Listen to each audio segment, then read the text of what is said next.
सुरायं विशालं प्रकामं सरित्रारहारैरलालं निकामं हिमाद्रिललाटे पदे चैव सिन्धु प्रियं भारतं तत् सदा दर्शनीयं प्रियं भारतं तत् सदा दर्शनीयं धनानं निधानं धरायं प्रधानम् इदं भारतं देवलोकेन तुल्यं यशो यस्य शुभ्रं विदेशेषु गीतं प्रियं भारतं तत् सदा पूजनीयं प्रियं भारतं तत् सदा पूजनीयम् अनेके प्रदेशा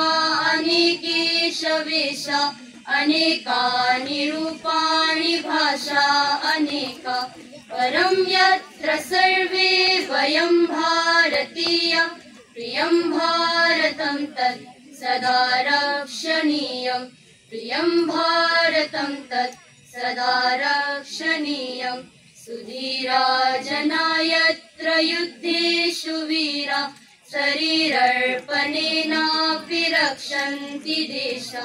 स्वधर्मानुरक्ता सुशीलस्य नर्या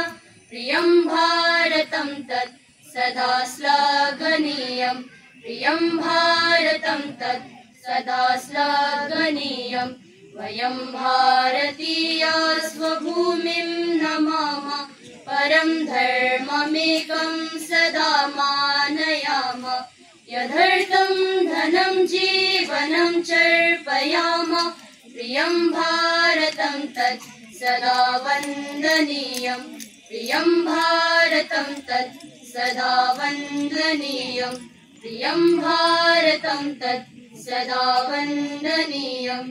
धन्यवादः।